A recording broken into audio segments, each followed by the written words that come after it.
everybody. Welcome to No Story is Sacred. If you've never listened before, basically we're four siblings who grew up talking about the art of storytelling.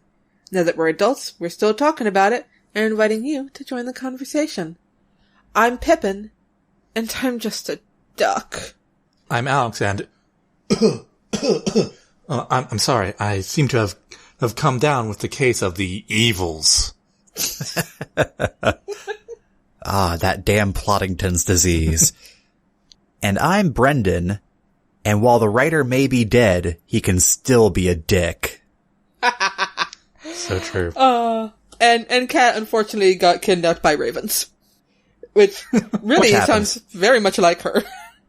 Yeah, sounds on brand. Yeah. Also, dark. Today, we're talking about the 2002 anime Princess Tutu, so spoilers abound. If you want specific content warnings about things we may talk about, check out the show notes on nostoriesacred.com. Though, fair warning, we will probably talk about abuse and abusive relationships. Yeah. And dance fights. And dance fights! They died in that freak gasoline fight. Died in a freak crow kidnapping incident. So, for those of you who've never seen Princess Tutu, the summary according to Google is literally just Princess Tutu searches for the pieces of her beloved's heart. That's it.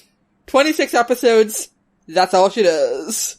It's the least wrong summary according to Google-ish. Well, true.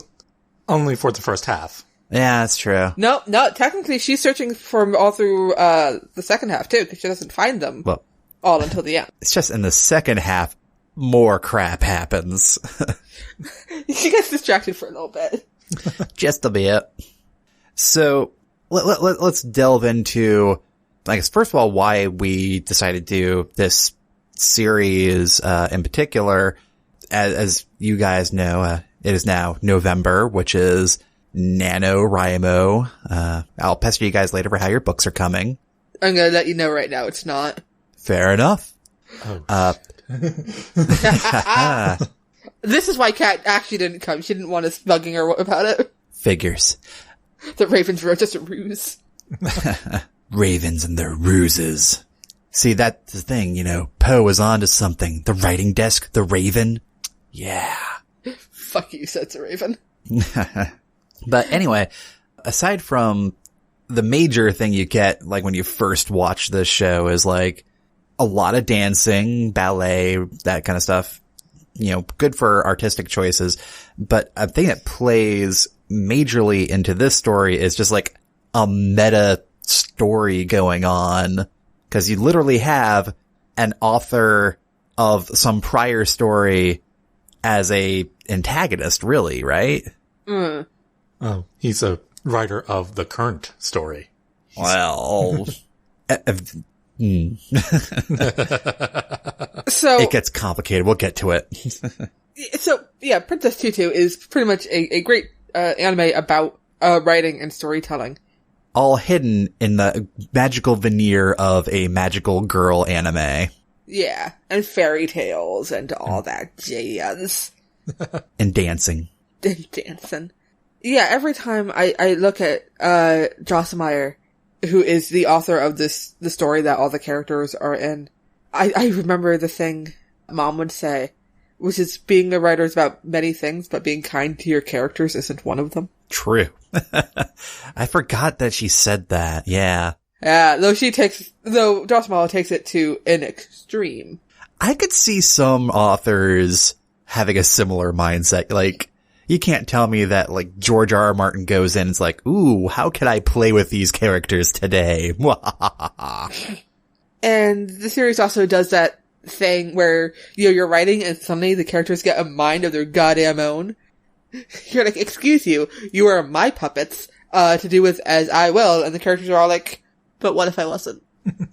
And also, what if fuck you? Also, if the name Emma Drosselmeyer hasn't clued you in, the story also uses ballet a very, heavily. Yeah. Drosselmeyer being the name of the uncle in Swan Lake, who does something with the toy soldier. I believe make him and give the gift. Yeah. My point is he's a character in Swan Lake. And a lot of Swan Lake music plays throughout the series. It's true. A lot of ballet motifs in general. At one point there's like Night at Bald Mountain, and I'm like, holy shit, what the fuck? That's not what I expected to be playing over the romantic lead. Ah, yes, and all the characters wear combinations of tights and tutus. Good times. Alright, so this anime. Yeah. We should probably actually say what happens. I guess. We've been kind of just talking about like meta story and stuff like that. Yeah. So what Alex wrote in our notes is a backstory. Writers are not to be trusted. True. Which, fair. Yeah. And then for Act 1, he wrote Duck meets boy. Boy is prince. Duck becomes girl. Girl becomes princess. Princess helps prince regain heart. Other people are involved too, I guess. To be fair, some of that was me. Act 2, yes. Well, so let's delve into that before, dancing on. Yeah. So the first half of the series does follow kind of your standard magical girl formula where it's like every single episode there's a piece of heart, which is basically just an encapsulated emotion of the prince character. Who shattered his heart in order to seal the evil raven. Like you do. That's how I got rid of my rat problem. Yeah. Well, we don't talk about the Rat King, Al. Not anymore. So, in each of the episodes in the first half, you have, like, the prince's feeling of loneliness is being held on to somebody in town. Princess Tutu comes in, dances with them, and that piece of the prince's heart, in this case loneliness, goes back to the original, goes back to the prince. And throughout all of this, the prince's, whose name's Muto, his best friend, sort of in quotes, is trying to stop Princess Tutu because he believes that the prince regaining his heart is not what's best for him. So we should probably explain that the character is that the Princess Tutu spends most of her time as your average everyday girl who sucks at ballet, but is actually also a duck. She is, in reality, her true self is a duck. Quack, quack. And if she does something duck-like, she turns into a duck. And one is a duck, one is happy. Quack, quack. Quack, quack. Ooh, ducklings. Yes. So all she wants to do, really, is dance with Muto and return the shattered pieces of his heart. Because not having your heart and not having emotions is sad. And she loves him. She loves him. Which is unfortunate because she also happens to have a curse where if she ever tells him, she'll turn into a speck of light. Ooh. And apparently, in the narrative of the story, the story of the prince and Princess Tutu, and the knight and the other princess exists. Muto is the prince from that story, out of the book. And in that story, Princess Tutu exists for like 2 lines, where she does say, I love you, and she does just disappear into, light. And everyone's all like, wow, sucks to be Princess Tutu. Glad I'm not her. Glad I'm not that minor character. And Princess Tutu's all like, well, someone's gotta fucking do it. But yeah, so there's also Muto's best friend, whose name is Fakir. He's the knight. He is an asshole for the first part of the series. He gets better. He gets better, but it was bad. He goes from asshole to just kind of a dick. Baby steps. But he kind of pushes Muto around and bosses him around, and it is controlling and abusive. Yes. He does get better when he realizes that, it actually isn't in Muto's best interest to keep his emotions from him. Cause he actually did thought that was what was best for him. Well, cause even while not having a heart, Muto kept on doing stuff like heroically sacrificing himself for somebody else. Like, it was practically like a daily occurrence. Yeah, Muto had a bad habit of like running into burning buildings to save a bird. Yep. Because as a prince, he couldn't stand by and let other innocents suffer. And that was like the one thing he remembered from being a prince. So Fakir, he over-adjusted. She has to be it. And then there's Muta's girlfriend, Rue, who's also aware that he doesn't have a heart. But it's on team, well, he says he loves me, so I'm fine with it. That's good for me. Hey. And it turns out she has a dark secret.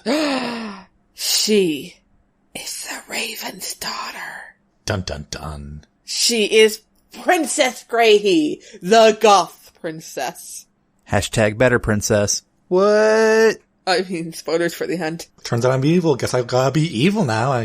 That's how it says so right here. Says so in the script. Excuse me while I pirouette teleport. Whoosh. And basically one thing leads to another. Fakir and Duck, sort of join sides while Greyhee/Rue sort of leans into the evil. She dips the shard of love into Raven's blood and it corrupts it, and so when it goes back into Muto, it corrupts him. He goes evil for a little bit, tries to steal the hearts of young girls, like you do, to sacrifice to the Raven. And then Rue realizes, or Greyhee, or whatever the fuck she is, realizes that actually she doesn't like any of this at all, and finds out she was in fact kidnapped by the Raven, so she isn't even his daughter. So now she just doesn't have a family. Womp womp. Fakir realizes that he's a shit poor knight, but he's an okay writer. Well, not just okay writer, because it turns out in this universe, if you're a writer, I guess with a capital W, you can write stuff that turns out to become real. He's got these magic hands. He's got these Magic. evil hand issues.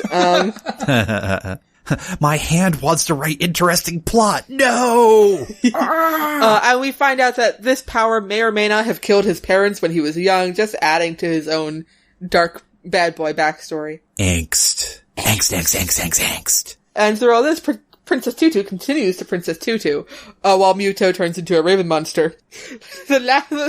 Again, like you do. The second half of the series gets wild. It's weird. It's like the second act of Into the Woods. I mean, yeah. And anyway, the big climactic thing happens. The town starts getting destroyed. Princess Tutu has to lose her form because the last piece of heart is her pendant that allows her to transform into Princess Tutu. The princess returned to normal. Rue is in danger. Duck, as an actual duck, with the help of Fakir, who's writing the story, brings hope back to the land, saving the town. And the prince goes off with Rue, who he has chosen as his princess. Meanwhile, the original author, Drosselmeyer, is quite annoyed because he wanted a tragedy, damn it. And then the characters went and had the mind of their own. Any writer can relate to this. Yeah. My characters are far too plucky. What happened? Damn their eyes. And I want to point out, before I forget, another weird writing metaphor that happens through this is, on occasion, when Dad does writing lectures, he talks about plot and stuff, and he'll talk about the borders around a story. Oh, yeah. So not the Barnes and Noble? Ha. Wow. You know what? You get to explain that joke to Dad. Not the joke behind it, but why you said it. Why would you hurt something that's dead for 10 years? Leave him alone. It's already dead. Anyway. The borders around the story. And he'll use example of like a model house or something. The story is there. You can see it. It might have hidden things inside of it, but it also has a border on it. The thing it rests on will have a border, or a chess game has the border around the board. Whatever. And the story exists inside those borders, but not outside of it. And the characters don't realize that the border is there, but they also never think to leave it. This is their world. This is all that exists of their world. And the idea of crossing over just does not occur. And it's a well-done thing in the anime, is that like people who enter the town are like kind of somewhat puzzled that they don't quite remember that their friends and family, they were anthropomorphic animals, but no, they must have always been. Was Mom always an elephant? I think so. Yeah, she must have been. It'd be weird otherwise, Pippin. Yeah. But yeah, so people show up in the town, which is completely walled off and the doors don't open for reasons of plot. And, you know, if anything outside of the borders is mentioned, everyone's all like, what? And then they move it back into within the border. And I'm like, oh, I thought that was really clever, because yeah, stories have borders. Yeah. They're just not usually acknowledged like that. Like, sometimes the border is as big as, you know, a galaxy. Yeah. If you're writing sci-fi, yeah. Yeah. And at the end of Princess Tutu, the border does get destroyed. I just wanted to acknowledge that at the very, very end, the prince goes off with Rue and they're happily ever after in the story. But Fakir promised to be by Duck's side for the rest of forever. So the last shot of them is Fakir riding on a dock while fishing and Duck as a duck is swimming in the lake. You married with a the duck. implication, with the implication, I think that he's going to try to write a story that brings her back. Of course he is, because it's also established in the finale that, like, there's like a challenge that they're trying to overcome, and that, like, the forces of trying to make this story a tragedy are far too great, and the Raven's gonna win, or the prince is gonna stab himself in the heart, but Fakir is trying to, you know, help Duck not die, and then also Muto as well.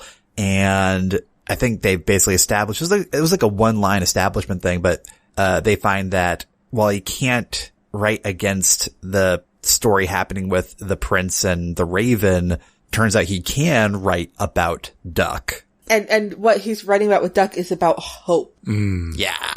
And Drosselmeyer is very upset. He's like, hope? What the fuck? I'm not trying to do feel-good shit. I like grimdark. And Fakir's like, well, that's a valid genre. I'm doing solar punk. Woo! Hope punk, motherfucker. Yee! So that, I feel, is Princess Tutu. Side note, at the last ReaderCon I was at, like, they were talking about, at a panel, well, one of the panelists, like, mentioned, like, how solar punk keeps on getting removed from the punk genre of the wiki, even though sandal punk is still there, which is just... Sandal? Again, what the fuck is sandal punk? I believe it's Roman and stories, because sandals. Might as well be walking on the sun. Do.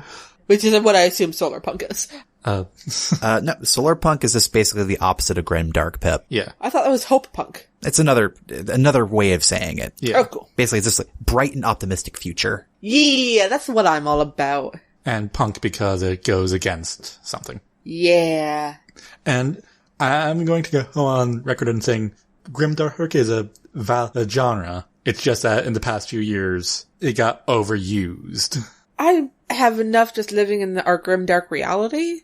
I'm okay with reading some solar punk. Yeah. Let me, like Princess Tutu, believe in hope in the world. Yeah. And the thing is, like, it's not like you can't have, like, I would say grim antagonists, but, like, you can have, like, bad guys and stuff like that. It's just, yeah.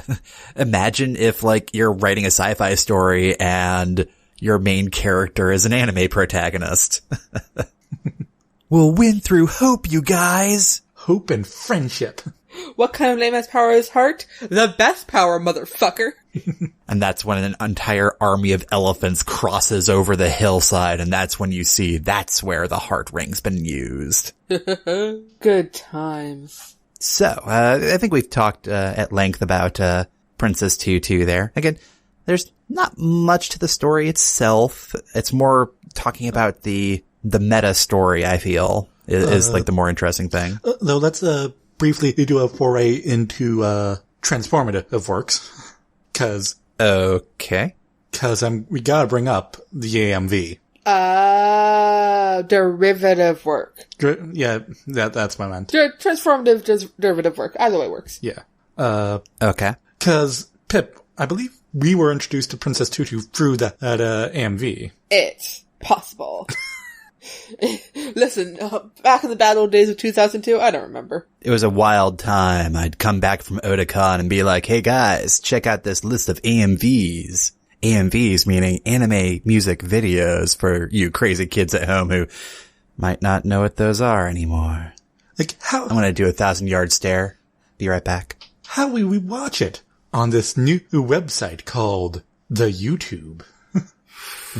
Wait, when was YouTube? Early 2000s, Pep. 2002, maybe even a little bit beforehand, but that's when it started getting popular. When we look at when that particular AMV was uploaded, it was 13 years ago. Sure. Don't dwell on it, Pep. Don't dwell on it. I dwell on everything. YouTube was founded in 2005. Okay. And what year? Shrug. And what year is it now? That's 2019. 2019. My point is Princess Tutu came out in 2002. So it wasn't uploaded to YouTube. It was like on amv.org or something. Yeah, originally. But then YouTube took over. I guess we can get back to the point. Like, Princess Tutu has a bit of a pace. Like, it's a decided pace. But the AMV, transformed it into like a very, fast-paced and condensed the story, in a way that, got you to understand what it's about. Well, the major things, like some of the details are completely lost, like suddenly Fakir going from knight to writer, I felt was a little... I mean, doesn't every writer fancy themselves a knight? Ooh. Burn on writers! You know what you did. They did. Every writer's all like, I can pick up a sword, how hard can it be? Yeah. And it gets to the point of, things like fan works and all that. That's why I don't really mind fan works at all. Like, I think some writers get a little bit, prickly about it. But like, end of the day, if it increases fan engagement, yay. Yeah. Yeah, Hold Me Now, that video, it's a great little, hey, watch Princess Tutu. It's an aesthetic. There's that great Gravity Falls video to Counting Stars. It's a great sort of like, hey, watch Gravity Falls. It's an aesthetic. And just all those, it's amazing the things that will get people to watch a show. I read a Schitt's Creek fanfic, and then I was like, oh, I should watch this show. And did you regret it, Pip? I did not. I watched it like 5 times. Patrick and David are in love, you guys. It's a queer relationship and no one's dead. Huzzah! Excelsior. Or even in danger. It's so great. They fight for like 1 episode. In danger of too many kisses. One time they kissed like 3 times in one scene. I'm like, I didn't even know gay characters could do that on TV. That's not the point. We're talking about Princess Tutu. Yeah. There are no queer characters in Princess Tutu. I would say Duck has like a crush on everybody.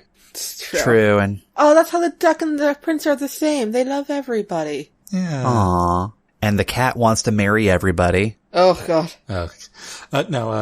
One of my, Duck does have like a fascination with Rue. I do a little bit of ship Duck and Rue. I mean, who doesn't? That's pretty great. And it does continue the trend that Duck is a disaster bisexual. Ah, she is. Anyway, I think it's time to delve into story change land. Dibs. Oh. All right, go for it. So, okay, first off, make it queer, more people of color, duh. That's your blanket response for everything now, so we can just skip past that. Sure, though I reserve my right to... Emphasize. To go back to that well, because it'll never run dry. But in this particular case, you mentioned the cat. Yep. I hate Neko-sensei so much. The cat is their ballet instructor, incidentally, for others who might be curious. Sure, because this makes sense. I think he might be the first anthropomorphized animal character we see in the series. I believe so, aside from Duck herself. Aside from Duck herself.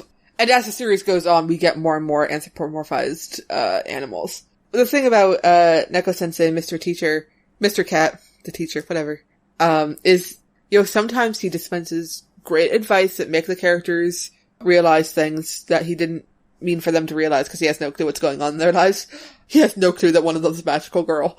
But he is obsessed with marriage, and specifically marrying one of his students. And I don't know if there's a reason for it, if it's harkening back to some bit of folklore that I don't know, if Japan has weird ideas about cats that I don't know. Either way, it's creepy. It doesn't add anything, and I wish he would stop. The quickest explanation I can think of is like just the tomcat stereotype, I guess. But even then, I feel like it has a different connotation than what they were showing. True. Everything else about Mr. Cat can stay. Harsh teacher, sometimes good advice, whatever. But his go-to threat for girl students misbehaving should not be you will have to marry me. It's creepy. And not in a, grimdark way. Yeah, I agree with that. I mean, it felt like they were trying to go for a running joke, and eventually it's just like, yeah, marry him. Yeah. I don't think it's a common magical girl anime thing. No. It's just weird. It's just weird. Get rid of that weird thing. Yeah. It's a simple change, but gosh darn it, it's the one I desperately want. I mean, it could have just been something as simple as, having to do a balance exercise or something as punishment, and it sucks or something. I don't know. Yeah. Yeah. What would you have him do instead of the marry me? Maybe you have to go outside the wall. Oof. Like this, and you just see it as like wild unknowns, and then any kid that comes back is slightly different. Kids just don't come back. Oh. So like you never actually I guess nobody actually gets forced to marry him, so nobody actually gets thrown outside the wall, so it's like always like an existential threat. Yeah. I can throw you outside the wall. I'm a cat. I can do that. Meow, motherfucker. Maybe just as an extra little bit for the cat there, just at some point you see that he has like a rapier on the wall. It's like, he was Puss in Boots. Oh man, I would have loved that. It wouldn't even need to be directly called out. It's just, it's there on the wall. I'm an eagle-eyed viewer. I feel validated with my obsessions. He's already a cat in shoes. He traded in his boots for ballet slippers. Yeah. I wonder how hard it would be for a cat to go on point. I mean, aren't they already on point? I mean, not really. I don't think their toenail, I don't think their claws would allow for that, Pip. Yeah, well, to be fair, our toenails don't really allow for that, but we do it anyway. Ha-ta-ta-ta-ta. Oh man, ballet's a fucked up dance. It kind of is. Speaking of Al. Yeah? What you got? My thing. I'm gonna fucking set it in space. Space. Because, Cool, what changes? So, in space, no one can hear you ballet. Mainly that's because I want to see more, fairy tale stuff, in a science fiction setting. And it wouldn't really add anything to the plot, but wouldn't really take anything away. I mean, you can really enforce the border a bit by having the place be a space station and with a terrarium-like environment, snow globe, like one of the ones that you wind up and there's a ballet dancer inside. Cute. Yeah. And, it's always fun to transform the tights into space outfits and all that. Alright. Yeah. So instead of leotards, it's spacesuits? Madman. Yeah. I mean, in the kind of like Voltron spacesuits, like. Oh, so like form-fitting, like leotard. Yeah, okay. Yeah. So I guess my question to you is this. Is ballet still a thing for this treatment, or is it just taking it and putting it in space? Ballet is still a thing, as I okay. mentioned with the spacesuits. Like they're now serving a dual purpose. Okay. So what happens? Well, so I'm just trying to think of what else, what kind of ripples from taking it and putting it into a space station instead. Well, there are added risks. Cause like a calamity of ravens could, make the space station, kind of break, and then you're all in space. See, you say a calamity of ravens, and I just think meteorites bombarding the station, but, Even better. Yeah. That's just one. Both. Fair enough. Oh, and also, Drosselmeyer's, little, automatic writing machine becomes a, station AI. Yeah. Yep, I was just about to say, if you hadn't, I would have put that forward. Drosselmeyer's Shodan, don't at me. Alright. Okay. Any thoughts, Pip? Go on. Tell me you hate it. No. We're not here for negativity, man. Nah, that's not what I'm about, man. I'm just trying to come up with a joke like Mars Lake or something. Except that's not a good joke. Here's a joke. Space mistakes. Wow. I watch SNL. Wow.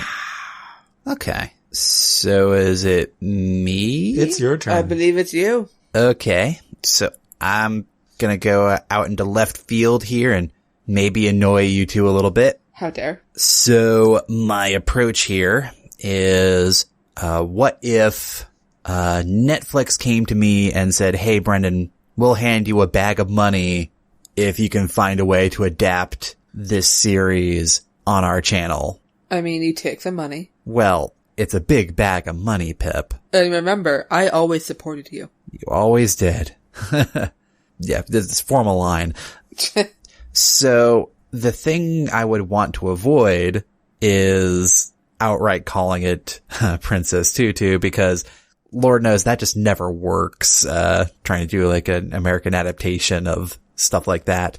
So I might take a controversial spin here and change it to basically like a non-ballet setting. Cause what I want to keep is the storytelling aspect. Like I want to dig into that hard and not really focus on like the ballet school or the dancing with me or anything like that. I just like the characters in a story doing their darndest to fight against the author's original intents. And I think that's something that you could probably draw on pretty well. And it wouldn't even need to be done in like a fantasy setting. It could be done modern day. And, you know, like you still have like Muto and Rue being these characters that were in a former story that had happened, you know, could have been a myth or fable or something. That's a story that could have been told in universe in modern day, but like they're just here, but they're just people. And as we go through the story, we find out about their backstory. We find out, you know, that writing stuff for certain people out there actually has like extra power. And then there's like the plot that kicks off from there or goes into high gear from there. That's my thinking. All right. But side note, I do like when Princess Tutu asks people to dance with her, because I feel like she would dance with me and she wouldn't judge me for how bad a dancer I am. She'd just tell me that I did really good and that my emotions are good and healthy, and that I should love myself. Well, that's fair. Yeah. I mean, we can still keep a lot of that aspect. It's just, I don't want to like step on the original's toes while I'm at it. Yeah, they're ballet dancers. There's already so much going on with their toes. Yeah. Oh, jeez. No, that's just my thinking here is basically you do an adaptation without having it be an adaptation. Yeah. Yeah. And what do you do when a John Cho gets injured? Cry. Oh. Feel bad. I'd still have my bag of money, so I'd console myself with that. True. I mean, they're holding production for him, so. Yeah. Yeah. Even though it's early enough that they could have recast if they wanted to. And that's the other thing is that I'd still probably have like, you know, the self-sacrificing hero character who has like no memories of his past self and strangely has no emotions either. And over the course of, you know, these adventures, he gets to be more and more regular. Eats a lot of fiber. Yes, Pep. Well, we're also going to be sponsored by Wheaties. So, yeah, that bag of money's got to come from somewhere, Pippin. Yeah. Yeah, so you guys have any thoughts on that? I think it should be, I'm assuming it's a live action thing. Yeah, in this case, that's what I'm envisioning. Well, clearly it should be multiracial. I'm not sure how you're going to handle anthropomorphized animals. Oh, that might be another thing sacrificed for the sake of... How dare you? This is taking some of the base elements of the story and adapting it to a different medium. I feel that at a certain point, it's how far can you adapt it before it becomes something completely different? Well, I'd have to think about that. I mean, we could keep it'd be kind of weird to just have like modern day and there's these anthropomorphized people around. I mean, to be fair, in the world of the show, it should be weird, but because of the story that's being written around them, they don't think it is. The people who come into the towns, they're like, wait, is that normal? And then immediately after goes, of course it's normal. It's always been normal. And here's the thing, the border, it's the fact that there is no public transit connecting the, borough they're in or whatever to, the rest of the city at large. So it's like, oh yeah, it's super difficult to go anywhere else, but you know, we have all the stuff we need here. So yeah. Yeah. Like nobody really dwells on the fact that like nobody's been to like Coney Island at all. The road out of town is always closed and no one questions how people keep getting in. Yes. Yeah. Yes. Actually, it could be a town, yeah. The roads are closed. Weird. Where are we getting the food? Weird. Or they could treat it with the Truman Show. Like, True. Whenever you try to leave, it's just like, oh no, we're holed up for some reason. Huh. And that's the thing. Authors are a force in this story. That's the takeaway. Yeah. So, any other thoughts? No. Okay. So I think that means it's time to play a game. I think it is, Pippin. I think it's game time. Dun, dun, dun, dun, dun, dun, dun. Alright. So, I have an idea, you guys. Let's do, The Evil Overlord Was Here, because that is the game in which we just add in a random trope into the story. Yeah. And, the story could always use more, right? Oh yeah. Always. And forever. So, I can kick us off if you want. Sure. So I'm going to my, my wheelhouse here and just going back to TV tropes, doing a random trope. And the first one that comes up is sibling rivalry. So, which character suddenly has a sibling? Huh. I almost imagine Fakir would have a sibling. I mean, he had a sister-like person. A person he It's thought true. of as his sister. And then she got Raven. It's true. What if Rue had a sibling? Aww, Rue had a sibling. What if it turned out that Fakir and Rue were her siblings? I could see it. I could see it. They both have dark hair. They both clearly care about Muto in their own weird ways. Yeah. Okay. Yeah. So, if we want to incorporate that, we have an episode in which we discovered that they are long lost siblings. And then they, vie for Duck's affections. What? What? Whoa. Not necessarily, but whoa. We can have them bicker about who can do higher jumps and twirl things. Yeah. All right, so that's my sibling rivalry. I feel kind of like that's a little bit boring. Well, Pip, save me. well, I also went to TV tropes. And the first thing I got was self-parody, which I'm not sure if I can make it work. Yeah, it's kind of, yeah. I mean, in a traditional magical girl anime, I can see, like, you know that episode of Avatar The Last Airbender where they watch the play that's basically their story? Yeah. I can see something like that happening. Well, that'd be fun. Not necessarily in this show. True. True. Though, the fact that Drosselmeyer didn't have... There's a bit in the show where he takes her outside the fourth wall, basically. Not even outside the fourth wall, into his little pocket universe where he's been watching everything. And there are a lot of gears, because why not? Like, I'm surprised that of all the marionette things he had, that he didn't have them look like her and her friends. Ooh. And they'd just be playing with them. Yeah. Which isn't quite what this thing is talking about, I think. But also, fuck you, I do what I want. Fair enough. And yeah, I could totally see an author playing around with, artificial versions of the characters that he has. Be like, aha, you are my puppets. If you're being good characters, you'd be doing this right now. Yeah, I can see it. Yeah, I can see it. I'll allow it. This time, Pippin. But Thank next you. time it's your badge. How dare you? You can't fire me, I quit. No. Anyway, that's me. Al. Yep. So, when I went to TV tropes, and I got the Underworld. Ooh. What the hell, man? You get the best one? Yep.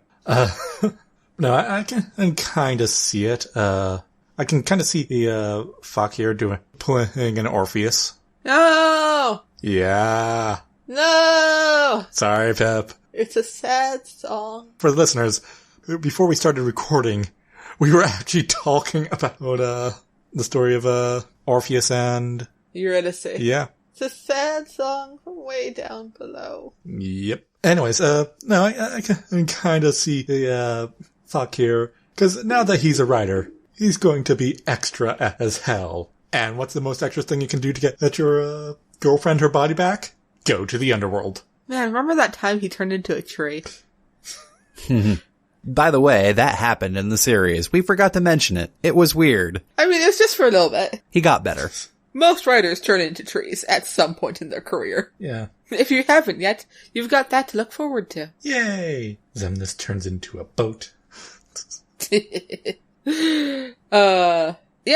Fuck, you're totally going to the I mean, to be fair, he did follow her into the Lake of Despair. Oh, yeah. Oh, fuck it.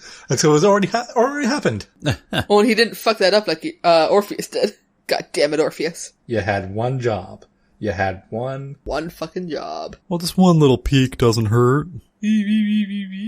Orpheus. Oh, but poor Orpheus. He had a sucky time in the end. Well, to be fair, the boundaries of hell weren't clearly defined. He saw the light at the end of the tunnel and figured, yeah, here's fine. You know what that is? Hubris.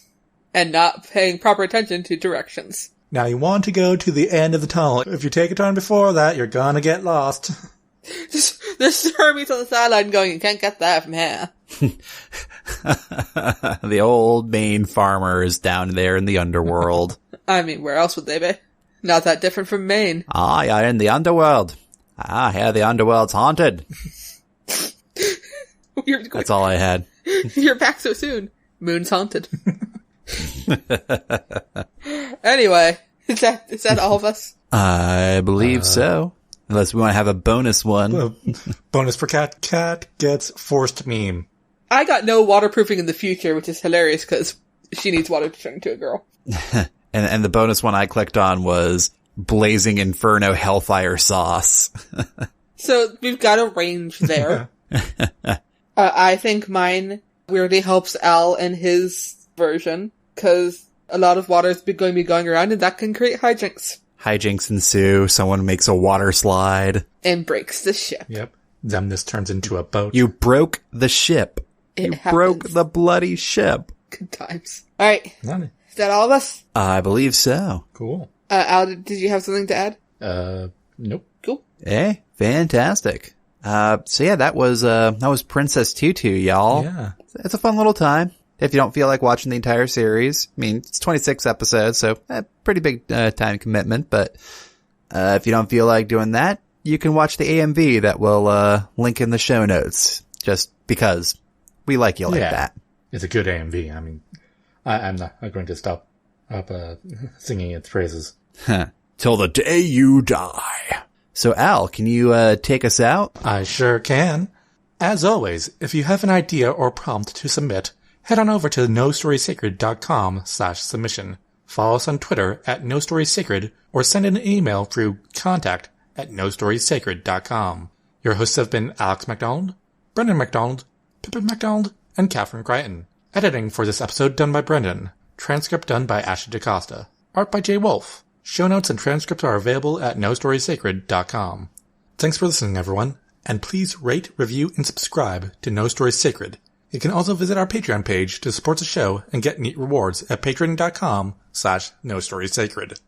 See you next time when we talk about the movie Constantine. Ooh.